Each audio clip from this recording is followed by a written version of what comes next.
and welcome to this food demonstration where we will be making whole grain blueberry muffins. You will need to gather the following ingredients before starting our recipe. Before we start cooking, we should always make sure to wash our hands with soap and warm water to ensure a sanitary and safe cooking environment.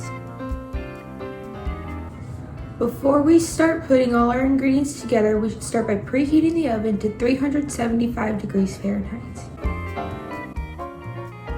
While our oven is preheating, we can start by whisking the dry ingredients together. Here I have a cup and a half of whole wheat flour,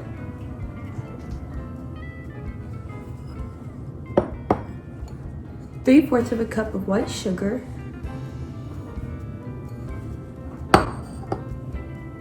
half a teaspoon of salt, and 2 teaspoons of baking powder.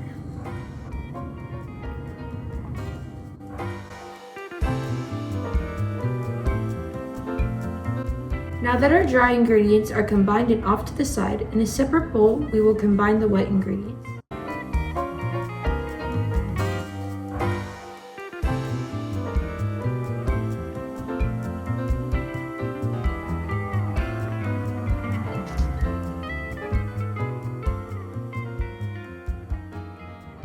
Make sure to scoop out the rest of the applesauce so all of it is in the bowl. Now we're going to whisk together the wet ingredients before adding them into our dry mix. Now we're going to combine our wet and dry ingredients. You want to be careful while doing this to make sure you get all of the mixture in the dry ingredients.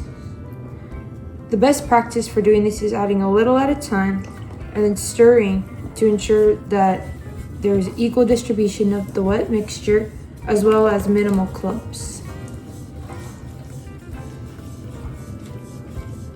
Once all the wet and dry ingredients are combined, the consistency of the batter should be pourable but not liquid like water. Now we're going to fold in our blueberries. When we're adding our blueberries, we want to make sure to fold them as to not crush them. So you want to do like a scooping motion along the side of the bowl. This is going to allow for even distribution without crushing them. Before putting our blueberry muffins in the oven, we want to make sure we prep our pan correctly. Here I have a 12 muffin pan and I'm going to spray with Vegaline. Vegaline is a good non-stick spray, but you can use any kind you have. When adding our cooking spray, we want to make sure we're at a far enough distance from the pan that it covers it, but not too close that it's going to create a pool of oil in the bottom of our pan.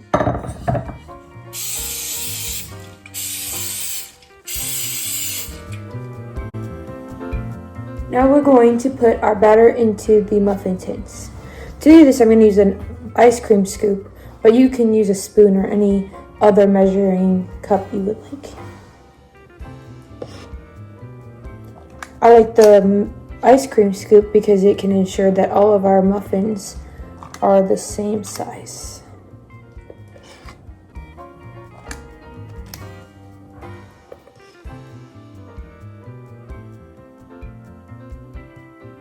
Now that all of our muffins are in the pan, now it's time for us to put our blueberry muffins in the oven.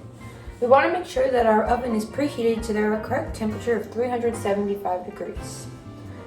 Now we're going to carefully open the oven and we want to make sure that the rack that we will be putting our muffins on is in the middle of the oven.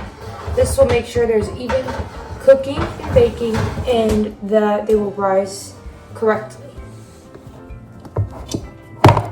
Now we're just going to put them in the oven and I'll see you in 15 to 20 minutes. Once around 15-20 minutes have passed, now it is time to check on our muffins and see if they're ready to come out of the oven. To do this, we're going to look for a light brown color on the top, and we're also going to insert, I have a popsicle stick, but you can also use a toothpick, into the center of one of our muffins. And as you can see, it has come out clean, which means that the insides are fully cooked. So we're going to take them out of the oven and set them to the side to be cooled. We're going to allow our muffins to cool in the pan for around 5 minutes And then we're going to transfer them onto a wire rack. For the last step in our blueberry muffin recipe, after our muffins have cooled in the muffin tin for around 5 minutes, now we're going to transfer them onto a wire rack. To do this, I'm going to have a knife, just a butter knife, but you can also use a spatula if you would like. Using the knife, I'm going to trace the outside of the muffin until it comes loose out of the pan. Now that our blueberry muffins are successfully freed from the muffin tin, it is time to transfer them onto the wire rack. To do this, I'm going to put on my oven gloves, and I'm going to carefully put the wire rack on top of the muffins. Then, making sure I have a good hold on the bottom muffin tin, I'm going to flip them upside down and then set the whole thing down on the counter flat. Once I am sure that all of the muffins are successfully onto the wire rack, I'm going to carefully remove the muffin tin to free the muffins. Now that I have flipped the muffin tin over, our muffins are upside down. So to make sure that they cool without the lines from the wire rack, we're just going to carefully flip them over one by one until all 12 of our muffins are facing upwards. Now that our muffins are completely on the wire rack and we've correctly flipped them from their upside down positions, we're going to let them fully cool on the wire rack until they're ready to be served. Now that our muffins are fully cooled, they are ready to be transferred to a plate and served. Thank you so much for watching, and I hope you enjoyed this video.